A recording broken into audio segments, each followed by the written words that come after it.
Hello guys, good afternoon. Ito, gwapo na ba tayo guys? Ito, panibagong vlog, panibagong reaction natin na gagawin ngayon.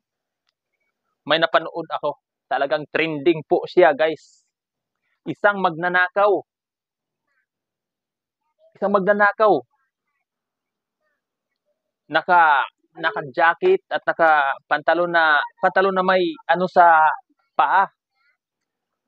Tapos, doon niya siniksik yung mga ninakaw niya. So ito dahil po, hindi po natin inasahan na mapanood natin ang video na to. At ngayon, magawan po natin ng reaction. So bago po natin gawa ng reaction, ang video po ng isang magnanakaw. Don't forget to subscribe and like and share my YouTube channel, Rick Vlogs TV. So, ano pa inaantay natin? Kung tapos nyo na ako i-subscribe at i-share ang ating video, papanoorin.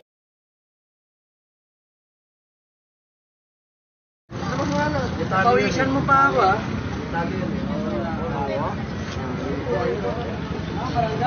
Ito, malupit tong bata to, ah.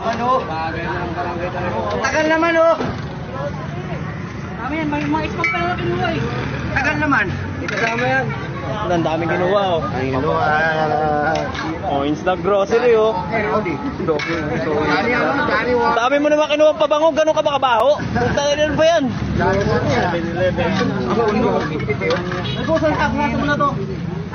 Punta may spam. Wag. Nanday sa likutan po. Dami kinuha. Pare, ano mo ito? Ang dami pa ron, no? Ang dami mo kinuha pabango, puta ka ng ligo ka ba? Boss, paano mo? Tingnan mo, ang dami niya, no? Ay, nakaya mo pa pusin sa katawan mo yan. Sa likod. Bigyan mo iba. Ano ba sa tanggal? Pakinisan dyan, ha? Yung mga tanggal, yun.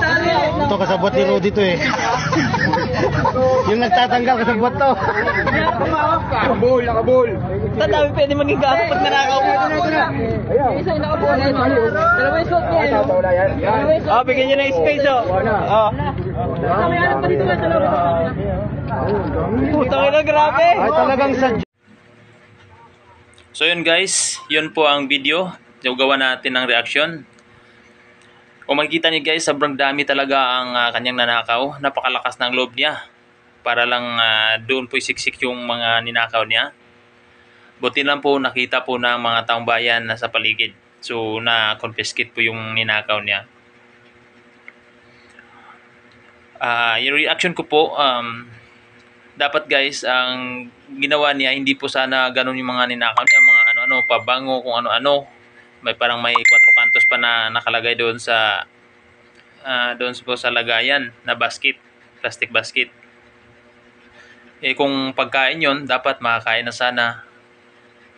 Makakain na sana siya at mapaspasan yung kanyang gutom, kanyang emosyon. Dahil lang problema siguro masyado niyang pinipersonal na walan siya ng pag-asa, kaya po nagawa niyang bagay na ganon.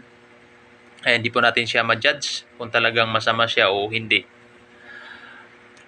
Ang ano ko lang po guys, itong video na to magbigay po ng aral sa mga tao na huwag gawin yung mga ganyang bagay dahil po masama talaga at pwede naman po manghingi ng maayos na legal na paraan. Hindi po gawin yung pagnanakaw. Dahil po buhay po nakasalalay. Dahil pwede siyang makulong doon, masisira ang kanyang kinabukasan doon. Dahil po siya po ay napagkuanan talaga ng kanyang mga ninakaw. Imbis na mapagaan yung kanyang problema, mas lalong lumala lang dahil po makukulong siya, masisira ang kanyang buhay. So guys, yan po ang aking reaction. Hope na wag gayahin po sa lahat ng makakita nito. I-share nyo po ang video na to para po maabot po sa lahat ng mga kaibigan natin, mga kababayan natin at mabigyan din po na ma-educate po sila sa mga bagay na hindi po dapat gawin.